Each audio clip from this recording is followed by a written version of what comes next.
आज की कहानी है एक ऐसे नौकर की जिसका अफेयर एक राजा की पत्नी से हो जाता है और ये बात जब उस राजा को पता चलता है तो वो अपनी जान बचाने के लिए पहचान छुपाकर एक चर्च में जाकर काम करने लगता है। लेकिन उसे नहीं पता था कि इस चर्च की नन्स जो दिखने में धार्मिक हैं, असल में उनकी जिंदगी बहुत ही मुश्किल और अजीबोगरीब इच्छाओं से भरी हुई है। और यहाँ आने के बाद उसके साथ कुछ ऐसी चीजें होने लगती हैं जिससे न सिर्फ उसकी जिंदगी बल्कि सभी नन्स की जिंदगी भी पूरी तरह बदल जाती है। और कहानी शुरू करने से पहले आप सबको बता दें कि हमारा ये वीडियो सिर्फ एंटरटेनमेंट और फिल्म के कंसेप्ट को समझाना और उसका एक्सप्लेनेशन करना है। हमारा उद्देश्य किसी भी धार्मिक आस्था या मान्यताओं का अपमान करना नहीं है। अगर आपको कोई भी वीडियो क्लिप या बातों से डिस्कम्फर्ट फील होती है तो आपसे रिक्वेस्ट है कि इस वीडियो को सिर्फ और सिर्फ एंटरटेनमेंट के पर्पज से ही देखें। तो कहानी की शुरुआत में हम फर्नांडा नाम की एक सिस्टर को देखते हैं जो अपने गधे को पकड़कर जंगल के बीच से चर्च की ओर आ रही होती है। चर्च में पहुंचने के बाद जिनेवरा नाम की दूसरी सिस्टर आकर उससे पूछती है, कल रात तुम कहाँ थी? फर्नांडा कहती है, हमेशा की तरह कल रात भी मेरा गधा भाग गया था और उसे ढूंढते ढूंढते सुबह हो गई। जिनेवरा कहती है, मैं तो हर रोज अच्छे से गेट लॉक करती हूँ, फिर हर रात ये भाग कैसे जाता है? दोनों बातें कर ही रही थीं कि वहाँ से चर्च का माली लुर को गुजरते हुए उन्हें गुड मॉर्निंग कहता है, पर बदले में दोनों उसे डांटने लगती हैं और वहाँ से भगा देती हैं। अब अगले सीन में सभी सिस्टर्स चर्च में जाकर सुबह की प्रेयर करती हैं, जिसके बाद वहाँ की सुपीरियर सिस्टर मारिया फर्नांडा से पूछती हैं, तुम कल रात कहाँ थी? जिस पर वो बताती है, कल मेरा गधा फिर से भाग गया था और मैं उसे ही पकड़ने गई थी। ये सुनकर सिस्टर मारिया कुछ नहीं कहती। अब इस गधे के बार बार भागने का चक्कर असल में कुछ और ही है जो हमें आगे पता चलेगा। दूसरी तरफ हम अलेसांड्रा नाम की एक और सिस्टर को देखते हैं जो अपने कमरे में बैठकर सिलाई कर रही होती है। वो बहुत उदास थी क्योंकि वो चर्च में नहीं रहना चाहती थी और बाहर जाकर अपनी जिंदगी को अच्छे से जीना चाहती थी। दूसरी ओर सिस्टर जिनेवरा को देखते हैं जो सिस्टर मारिया के साथ कुछ बातें कर रही होती है। तभी एक किताब में उसे एक तस्वीर नजर आती है जिसमें कुछ अजीब विधि के बारे में लिखा था। ये देखकर उसे थोड़ी हैरानी होती है और कुछ लाइनें पढ़कर वो किताब रख देती है। वहीं सिस्टर अलेसेंड्रा के पापा उससे मिलने आते हैं और दोनों बातचीत करने लगते हैं। उसके पापा कहते हैं, मैं तुम्हारे लिए एक अच्छा लड़का ढूंढ रहा हूँ, पर प्रॉब्लम ये है कि जो भी अच्छा लड़का मिलता है वो बहुत ज्यादा दहेज मांगने लगता है। इस पर अलेसेंड्रा कहती है, अगर आप चर्च में डोनेशन देना थोड़ा कम कर दें तो शायद दहेज के पैसों का इंतजाम हो जाएगा। पर उसके पापा कहते हैं, ये करना ठीक नहीं रहेगा, तुम चिंता मत करो और अपने करियर पर ध्यान दो। शादी हो या ना हो, पर तुम एक बेहतरीन तरीके से जिंदगी जी सकोगी। ये सुनकर अलेसांड्रा बहुत दुखी हो जाती है क्योंकि वो शादी करके ही एक अच्छी और खूबसूरत जिंदगी जीना चाहती थी। अगले दिन हम तीनों सिस्टर्स को एक साथ देखते हैं जो अपने बुने हुए कपड़ों को ले जा रही होती हैं। अलेसांड्रा अपने पापा से की गई बातचीत दोनों सिस्टर्स को बताती है, जिसे सुनकर वो भी दुखी हो जाती है। तभी वो वहाँ लुर्को को देखते हैं जो कुछ काम करते हुए उन्हें अजीब नजरों से देख रहा था। पर ऐसा करते हुए देखकर वो तीनों उस पर भड़क जाती है और अपने दिल की भड़ास निकालने के लिए अंदर आकर उसका सामान फेंकने लगती है। और इतने से भी उनका मन नहीं भरता तो वो उसकी पिटाई भी कर देती है। दूसरी तरफ हम इस चर्च के फादर टोमासो को देखते हैं जो सिस्टर्स के बुने हुए कपड़े बाजार लेकर जाने के लिए निकलते हैं। रास्ते में लुर्को उनसे मिलता है और कहता है, मुझे माफ कर दीजिए फादर, अब मैं इस चर्च में काम नहीं करना चाहता। इस पर फादर उसे समझाते हैं कि अब आगे से ऐसा कुछ नहीं होगा, लेकिन लुर्को नहीं मानता और वहाँ से चला जाता है। इसके बाद हम चर्च से कुछ मील दूर एक घर में लॉर्ड ब्रूनो नाम के एक जमींदार आदमी को देखते हैं जो अपनी पत्नी फ्रांचेस्का के साथ खाना खाते हुए बातें कर रहा होता है। पर फ्रांचेस्का का ध्यान उनके नौकर मसेटो की तरफ होता है और मसेटो भी अपनी मालकिन को देख रहा होता है। दोनों को देखकर ऐसा लग रहा था कि उनके बीच कोई चक्कर है। फिर रात होते ही हम देखते हैं कि फ्रांचेस्का और मसेटो बिस्तर में एक राउंड खत्म कर चुके हैं। फ्रांचेस्का कहती है, मेरा पति मुझे खुश नहीं कर पाता, बस अपनी शानो शौकत की बातें करता रहता है। इसके बाद दोनों दूसरे राउंड के लिए तैयार होने लगते हैं। तभी कमरे में ब्रूनो के आने की आवाज सुनकर मासेटो खिड़की से कूदकर भागने की कोशिश करता है, लेकिन ब्रूनो आकर उसको पीछे से देख लेता है और उसका पीछा करते हुए सभी नौकरों के घर में चला जाता है। मगर मसेटो पहले पहुंचकर सोने का नाटक करने लगता है। इसके बाद ब्रूनो सभी नौकरों को चेक करने लगता है कि किसकी हार्ट बीट तेज है और चेक करते हुए जब मसेटो के पास आता है तो उसे शक हो जाता है कि यही वो नौकर है। पर अंधेरा होने की वजह से वो उसे पहचान नहीं पाता, इसलिए उसके कुछ बाल काट लेता है ताकि सुबह होने पर उसे पता चल जाए कि इस तरह के हिमाकत करने वाला असल में कौन था। पर ब्रूनो के जाते ही मासेटो उठकर अपने सभी साथियों के बाल भी थोड़ा थोड़ा काट देता है। सुबह होते ही ब्रूनो सभी नौकरों को लाइन में खड़ा करता है और एक एक करके चेक करने लगता है, लेकिन सभी के बाल थोड़े थोड़े कटे हुए होते हैं, जिससे वो समझ नहीं पाता कि वो आदमी कौन था। फिर भी वो समझ जाता है कि जो भी है वो बहुत होशियार है। फिर सबको धमकी देते हुए कहता है कि मैं जिसे ढूंढ रहा हूँ, अगर मैंने उसे पकड़ लिया तो उसका काम तमाम समझो। फिर वो सभी नौकरों के बाल कटवाकर छोटे करवा देता है। अब अगले दिन जब फ्रांचेस्का और ब्रूनो खाना खाने बैठते हैं तो ब्रूनो अपनी वाइफ को वार्निंग देते हुए कहता है कि तुमने जो भी किया ठीक नहीं किया। मैं जानता हूँ कि तुम भी इन सब में शामिल हो। अगर वो नौकर एक बार मुझे मिल गया तो मैं उसके साथ साथ तुम्हें भी खत्म कर दूंगा। लेकिन फ्रांचेस्का ब्रूनो से बिल्कुल भी नहीं डरती और कहती है कि तुम ऐसा कुछ भी नहीं कर पाओगे। इसी बीच ब्रूनो अपनी वाइफ और मसेटो को इशारा करते हुए देखकर समझ जाता है कि वो नौकर मसेटो ही है। फिर आगे हम मसेटो को काम करते हुए देखते हैं और वहाँ फ्रांचेस्का भी होती है, जो मसेटो के पास आती है और उसके साथ जबरदस्ती भूकंप लाने की कोशिश करने लगती है। लेकिन इस बार दूर से ब्रूनो उन्हें देख लेता है और गुस्से में आकर अपने आदमियों से कहता है, मसेटो को पकड़ के मेरे पास ले आओ। मसेटो ने भी देख लिया था कि ब्रूनो ने सब कुछ देख लिया है, इसलिए वो अपनी जान बचाने के लिए वहाँ से भागना शुरू कर देता है और ब्रूनो के आदमी भी उसके पीछे पड़ जाते हैं, लेकिन वो उसे पकड़ नहीं पाते।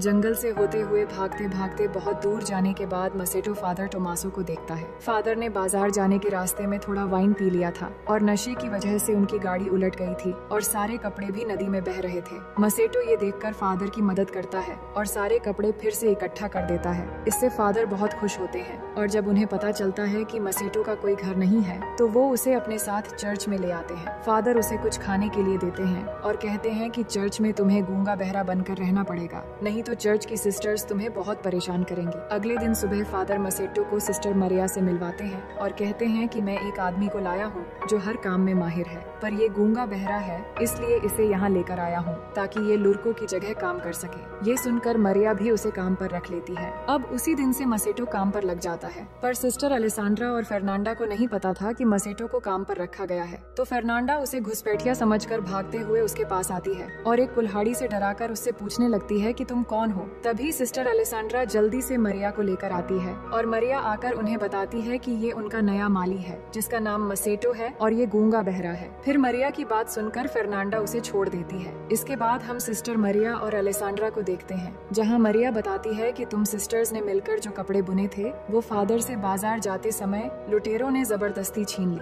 मुझे अफसोस है कि तुम लोगों की मेहनत बेकार चली गई, पर अब से कपड़े बुनने के काम को बढ़ाने के लिए हम कुछ और लोगों को भी ले आएंगे ताकि कम समय में ज्यादा कपड़े बनाए जा सके। इसके बाद अलेसांड्रा को वायोला नाम की एक बूढ़ी नन के साथ कपड़े बनाने के काम करते हुए देखते हैं, पर इस दौरान उससे कपड़े बनाने की फ्रेम टूट जाती है तो उसे ठीक करवाने के लिए वो मसेटो के पास जाने लगती है। पर तभी सिस्टर जिनेव्रा अलेसांड्रा को जाते हुए देख लेती है और छिपकर उस पर नजर रखने लगती है। अलेसांड्रा मसेटो से वो फ्रेम ठीक करने के लिए कहती है, जिसे मसेटो ठीक करने लगता है, लेकिन अलेसांड्रा यहाँ अपने दिल की भड़ास निकालने लगती है कि वो यहाँ नहीं रहना चाहती और न ही सिलाई का काम करना चाहती है। वो यहाँ से बाहर निकलकर अपनी जिंदगी को अच्छे से जीना चाहती है। पर ये सुनते हुए भी मसेटो कोई एक्सप्रेशन नहीं देता क्योंकि वो सभी के सामने गूंगा बहरा बना हुआ है। अलेसांड्रा भी ये जानती थी कि मसेटो कुछ नहीं सुन पाएगा और ना ही किसी से कुछ कह पाएगा। इसके बाद रात के समय मसेटो के कमरे में फादर आते हैं और उससे पूछते हैं आज का दिन कैसा गया, क्योंकि यहाँ की सिस्टर्स थोड़ी झगड़ेलू हैं, जिससे काम करना थोड़ा मुश्किल हो सकता है। पर मसेटो कहता है कि हाँ, कुछ सिस्टर्स सच में काफी झगड़ेलू हैं, लेकिन मैं अपना काम संभाल लूंगा। फादर कहते हैं कि चिंता मत करो, वो तुम्हें नुकसान नहीं पहुँचाएंगी, पर कुछ भी हो मुझे बताते रहना और उनके सामने गूंगा बहरा बने रहना, जिससे वो तुमसे ज्यादा उलझेंगी नहीं। वहीं फर्नांडा अपने कमरे में कुछ पढ़ रही होती है, तभी उसकी खिड़की में कोई पत्थर फेंकता है तो वो खिड़की खोलकर देखती है कि उसकी बचपन की फ्रेंड मार्टा उससे मिलने आई है। इसके बाद दोनों अलेसांड्रा के कमरे में जाती है और तीनों मिलकर वाइन पीने लगती हैं। कुछ देर में वहाँ सिस्टर जिनेव्रा भी आ जाती है और सभी मिलकर मजे करने लगते हैं। फिर ड्रिंक करते हुए वो रोमांटिक बातें भी करने लगती है। मार्टा उन्हें लड़कों के बारे में कई सारी बातें बताने लगती है कि एक जड़ी बूटी है जिसे एक खास तरीके से इस्तेमाल करके लड़कों को अट्रैक्ट किया जा सकता है, और ये सब सुनते हुए बाकी तीनों भी बहुत मजे लेती हैं।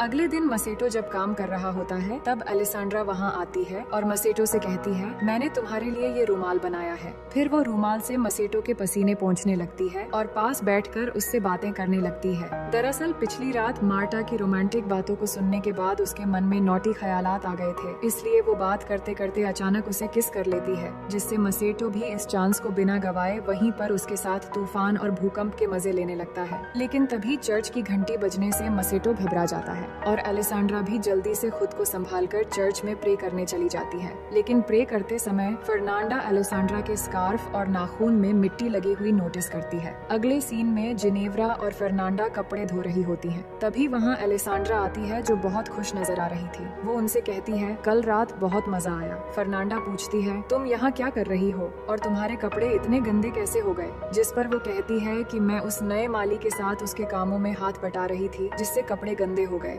ये सुनकर उन दोनों को यकीन नहीं होता क्योंकि अलेसांड्रा कोई भी काम नहीं करती थी, पर फर्नांडा काफी शातिर थी। वो समझ चुकी थी कि अलेसांड्रा जरूर कुछ छिपा रही है। फिर आगे हम फर्नांडा और मार्टा को जंगल में देखते हैं जो उस जड़ी बूटी को खोजती है। फिर वो उस जड़ी बूटी को उबालकर एक लिक्विड तैयार करती है, जिसके बाद मार्टा फर्नांडा की आंखों में उस लिक्विड की 2 बूंद डालती है और फिर उसकी उंगली में कट लगाकर थोड़ा खून लेकर उसके गालों पर लगाती है। लेकिन ये सब जिनेव्रा छिपकर देख रही होती है। इसके बाद फर्नांडा और मार्टा मसेटो के कमरे में जाती हैं, जहां फर्नांडा उसे चाकू दिखाकर डराती है। फिर दोनों मिलकर मसेटो को अपनी तरफ अट्रैक्ट करने की कोशिश करने लगती है। मसेटो को ये सब अजीब लगता है कि ये उसके साथ क्या कर रही है, पर धीरे धीरे वो भी अपना कंट्रोल खो देता है, जिसके बाद तीनों मिलकर इस तूफान और भूकंप का भरपूर मजा लेते हैं। फिर अपना काम खत्म होने के बाद दोनों घर से बाहर आ जाती है। तभी वहाँ आकर उन्हें जिनेव्रा मिलती है और पूछती है, तुम दोनों यहाँ क्या कर रही हो? जिस पर वो उसकी बातों का कुछ खास जवाब नहीं देती और बहाना बनाकर वहाँ से चली जाती है। लेकिन जिनेव्रा समझ जाती है कि वो उससे कुछ छिपा रही है। अगली सुबह हेड फादर बिशप चर्च घूमने आते हैं तो फादर टोमासो और मरिया उनका स्वागत करते हैं। दूसरी तरफ मसेटो अलेसांड्रा के कमरे में जाता है और दोनों फिर से एक बार तूफान और भूकंप के मजे लेने लगते हैं। पर इसी बीच सिस्टर वायोला कमरे में आ जाती है, जिसे वो पहले नोटिस नहीं कर पाते। लेकिन अचानक मसेटो उसे देखकर बोल पड़ता है, जिससे अलेसांड्रा चौंक जाती है।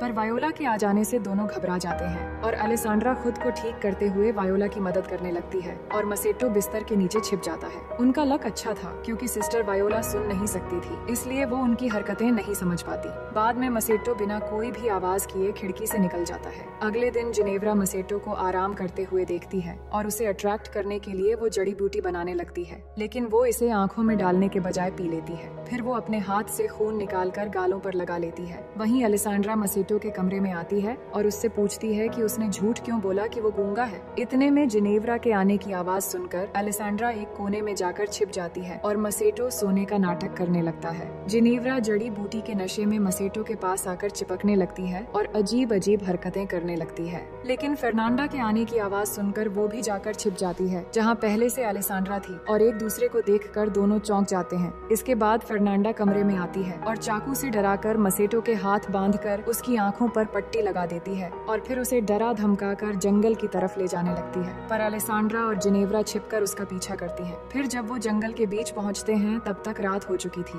वो देखते हैं जंगल के बीचों बीच आग जली हुई है और वहाँ कई सारी लड़कियाँ बिना कपड़ों के नाच रही हैं और पास में उन्होंने मसेटो को भी बांध के रखा हुआ था। अलेसांड्रा कहती है कि ये लोग क्या कर रहे हैं। जिनेव्रा कहती है, मैंने इस तरह के विधि के बारे में एक बार पढ़ा था जिसमें इंसानों की बलि देकर कुछ लड़कियां चुड़ैल की शक्ति हासिल करती हैं और यहाँ पर हमें पता चलता है कि फर्नांडा रोज गधे के बहाने ये सब करने आती थी और अब मार्टा भी इसमें शामिल हो चुकी है। मार्टा और फर्नांडा मसेटो को बलि देने ही वाली होती है। तभी मसेटो डर के मारे बोल पड़ता है कि मुझे छोड़ दो। ये सुनकर उन्हें भी पता चल जाता है कि मसेटो गूंगा बहरा नहीं है। वही नशे की हालत में जिनेव्रा भी कपड़े उतारकर उन लड़कियों के साथ नाचना शुरू कर देती है और ये देखकर सभी लड़कियां भागने लगती हैं और मार्टा जाकर जिनेव्रा से झगड़ने लगती है कि वो यहाँ क्यों आई है। इसी बीच फर्नांडा मसेटो को बलि देने वाली होती है। तभी अलेसांड्रा वहाँ पहुंचकर फर्नांडा से चाकू छीन लेती है और मसेटो को बचा लेती है। वहीं जिनेव्रा और मार्टा के हाथापाई में जिनेव्रा मार्टा को डंडे से मारकर बेहोश कर देती है। फिर उसके कपड़े पहनकर वो गधे को लेकर चर्च की तरफ भाग आती है। चर्च पहुंचकर वो चिल्लाने लगती है कि फर्नांडा एक चुड़ैल है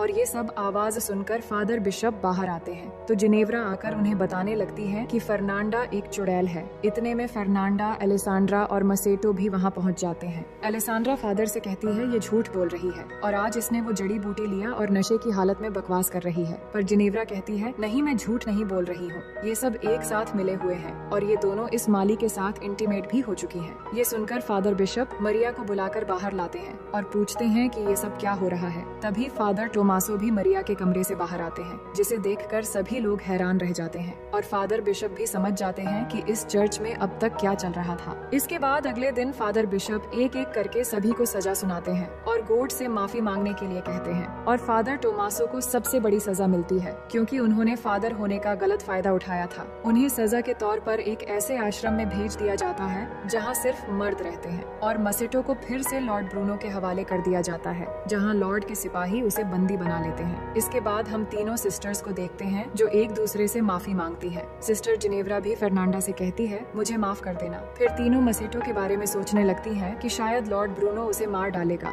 इसलिए वो उसे बचाने का एक प्लान बनाती है। उधर लॉर्ड ब्रूनो ने मासेटो को जेल में बंद कर दिया था और फिर वहाँ आकर कहता है मैंने अपनी वाइफ को कुत्तों और जंगली जानवरों के साथ बांध दिया है ताकि उसे दर्दनाक मौत मिले और अब तुम्हारी बारी है, पर मैं तुम्हें नहीं मारूंगा और जिंदा रखकर उससे भी ज्यादा टॉर्चर करूंगा। ये कहकर वो वहाँ से चला जाता है। इसके बाद मसेटो उन सिपाहियों से रिक्वेस्ट करने लगता है कि वो उसे आजाद कर दें, लेकिन वो मना कर देते हैं और उल्टा उसका मजाक उड़ाने लगते हैं। फिर कुछ देर बाद एक कछुए पर जलती हुई मोमबत्ती देखकर सिपाही उसके पीछे पीछे चले जाते हैं। असल में उस कछुए को सिस्टर्स ने छोड़ा था और उनके जाते ही तीनों सिस्टर्स आकर मसेटो को बाहर निकाल लेती हैं और उसकी जगह एक पुतला रखकर मसेटो को सिस्टर्स के कपड़े पहना देती है। फिर उसे लेकर जंगल की तरफ भागने लगती है। वही मरिया को देखते हैं जो गधे को साथ लेकर टोमासो से मिलने आती है और दोनों बहुत खुश होते हैं क्योंकि उनके बीच प्यार हो गया था और वो एक दूसरे से दूर नहीं रह पा रहे थे। इतने में वो कुछ आवाजें सुनकर वो छुप जाते हैं और तभी फर्नांडा अपने गधे को वहाँ देखती है कि ये गधा यहाँ कैसे आया, लेकिन जिनेव्रा उसे वहाँ से ले जाती है। फिर उनके जाने के बाद मरिया और टोमासा बाहर आते हैं और वो समझ चुके थे कि उन तीनों सिस्टर्स ने मसेटो को छुड़वा लिया है, पर उनकी शरारत देखकर वो एक दूसरे को देखकर मुस्कुराते हैं और दोनों एक साथ वहाँ से जाने लगते हैं और इसी के साथ कहानी यहीं पर खत्म हो जाती है। तो दोस्तों मैं उम्मीद करती हूँ कि ये कहानी आपको बेहद पसंद आएगी और अगर आप हमारे चैनल में पहली बार आए हैं तो वीडियो को लाइक करके चैनल को सब्सक्राइब कर लीजिए।